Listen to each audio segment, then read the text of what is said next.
So it's been a long time और आज मैं आप सब लॉयर्स के लेकर आया फिर से एक अच्छी गवर्नमेंट जॉब वैकेंसी। और आज हम एक लॉ ऑफिसर की ऐसी वैकेंसी के बारे में बात करने वाले हैं जिसको आप भर के उसका एक पार्ट काफी इजीली और काफी आसानी से भर पाओगे।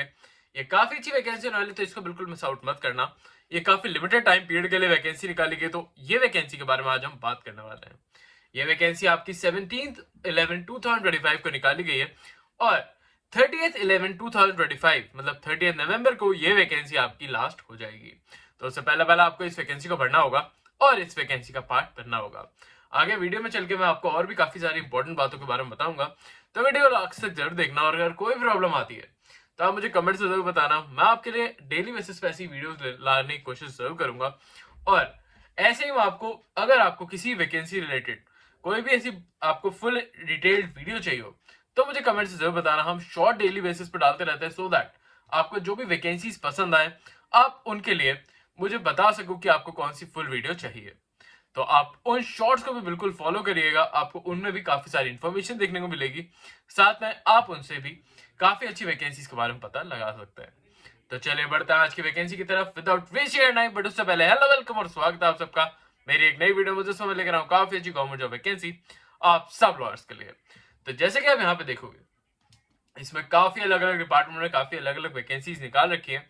अगर आप चाहो तो अपने फ्रेंड्स या फैमिलीज को भी इन वैकेंसीज के बारे में बता सकते हो, क्योंकि वो भी इन वैकेंसीज को भर के इनका एक पार्ट बन सकता है, अगर वो लॉ की फील्ड से नहीं है तो भी। पर अगर हम बात करें स्पेसिफिकली लॉ की वैकेंसी के बारे में, तो आप यहाँ पे देखोगे लॉ ऑफिसर की वैकेंसी यहाँ पे लगा रखी है।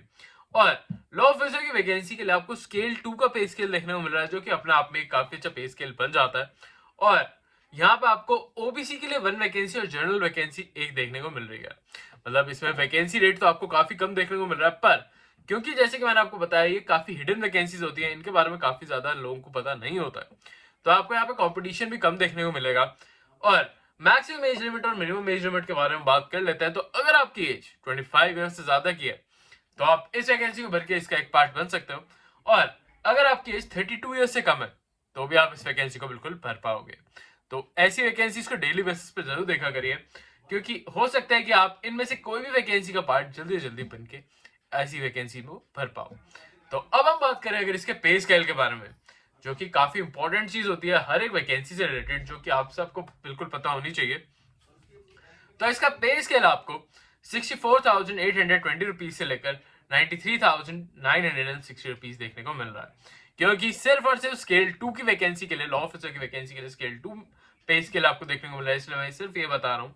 पर अगर आप किसी फ्रेंड्स या फैमिलीज को बताते हो अपने, और वो स्केल 4 की, स्केल 3 की कोई भी वैकेंसी भरता है, तो उनका पे स्केल यहाँ पे डिफरेंट होने वाला है। तो उसके बेसिस पे आप इस वैकेंसी को बताइएगा उन्हें, सो दैट वो भी इस वैकेंसी को भर पाए। और साथ साथ में आप एलिजिबिलिटी के बारे में बात कर लेते हैं, जो कि काफी इंपॉर्टेंट पॉइंट भी बन जाता है।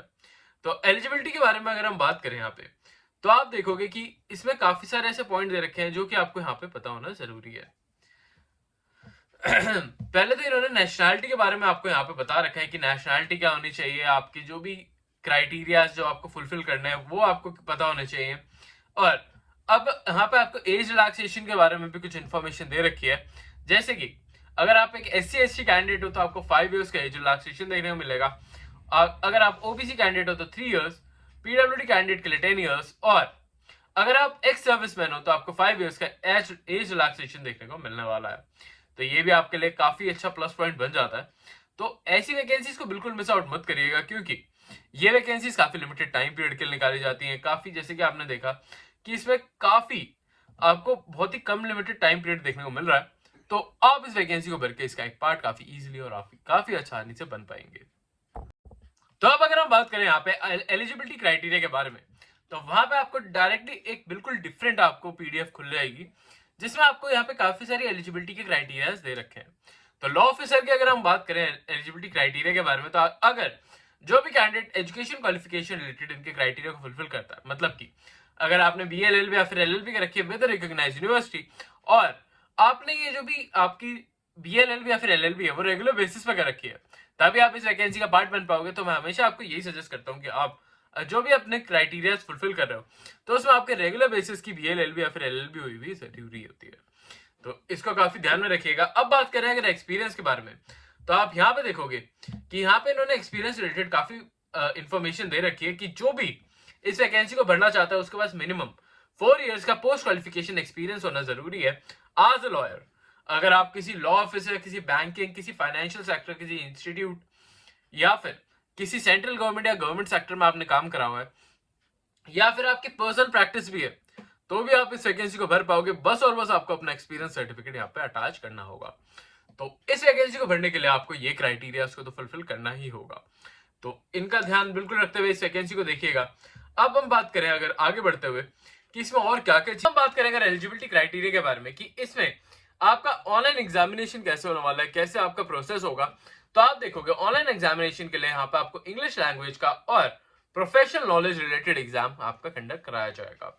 और ये आपके जो भी क्वेश्चंस होंगे उसमें आपको मिनिमम मार्क्स, मतलब इंग्लिश लैंग्वेज से रिलेटेड 25 क्वेश्चंस और 25 मार्क्स से रिलेटेड आपको क्वेश्चंस पूछे जाएंगे।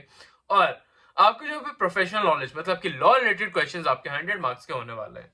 तो अगर आप इस वैकेंसी को क्राइटेरिया को फुलफिल करना चाहते हो तो आपको एग्जाम को क्लियर आउट करना होगा, तभी आप इस वैकेंसी का पार्ट बन पाओगे। और साथ में यहाँ पे आपका एक इंटरव्यू भी कंडक्ट कराया जाएगा और उसको इंटरव्यू को पास करते ही आप इस वैकेंसी का पार्ट बन जाओगे। तो ये बहुत ही आपको क्लियरली मैंने आपको इस वैकेंसी के बारे में बताया है, सो दैट आपको कोई भी प्रॉब्लम ना हो, आप इस वैकेंसी को डायरेक्टली बेसिस पे भर पाओ। और स्टिल अगर आपको कोई प्रॉब्लम या फिर कोई भी ऐसे डाउट आता है तो मुझे कमेंट्स में जरूर बता देना, सो दैट मैं आपकी हेल्प कर सकूं और आपको गाइड कर सकूं और भी काफी अच्छी वैकेंसी के लिए। अब आपको इसे अप्लाई कैसे करना है उसके बारे में बात कर लेते हैं। तो आपको इनके ऑफिशियल वेबसाइट पे जाना होगा, इसे डायरेक्टली बेसिस पे, वहां पे आपको इसका ऑनलाइन फॉर्म देखने को मिल जाएगा। आपको वहां पे जाके इसके फॉर्म को फिल आउट करना होगा। और यहाँ पे आप देखोगे www.bankofindia.co.in पे जाकर आपको इस वैकेंसी को भरना है। और अगर हम बात करें यहाँ पे कि एप्लीकेशन फीस क्या होने वाली, क्योंकि ऐसे काफी सारे कैंडिडेट हैं जिनके ये क्वेश्चंस हमेशा होते हैं कि एप्लीकेशन फीस क्या होने वाली है। तो जनरल कैंडिडेट के लिए एप्लीकेशन फीस होने वाली है 850 रुपीज की। और अगर हम बात करें SC, ST और PWD कैंडिडेट के लिए तो 175 रुपीज आपकी एप्लीकेशन फीस होने वाली है इस वैकेंसी के लिए। तो इस वैकेंसी को भरते टाइम इस बातों का ध्यान जरूर रखना और इस वैकेंसी को टाइम बेसिस पे भर देना।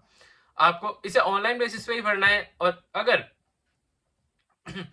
आप अपने जो भी डॉक्यूमेंट्स है जब आप इसमें अपलोड करोगे तो उनमें अगर आपके पास कोई भी ऐसी कॉपी डॉक्यूमेंट है या फिर आपको किसी भी ऐसे डॉक्यूमेंट की ओरिजिनल कॉपी नहीं है तो आप उसे सेल्फ अटेस्ट जरूर कर लेना।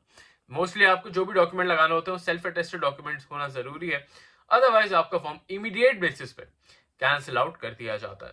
यहाँ पे आपको इनका फॉर्म भी देखने को मिलेगा। अगर आपको किसी भी स्पेसिफिक वैकेंसी रिलेटेड फॉर्म आपको भरना होगा और आपके यहाँ पे सबके फॉर्म अलग अलग दे रखे हैं तो बिल्कुल कंफ्यूज मत होना और इस वैकेंसी को बहुत ही डायरेक्टली बेसिस पे भर देना।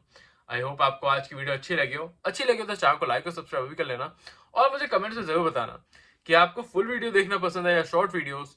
तो उसके बेसिस पर मैं अपने कंटेंट को रिलेटेड चेंज करता रहूंगा और आपके लिए जो भी आपको पसंद है वो वीडियोस लेकर आता रहूंगा।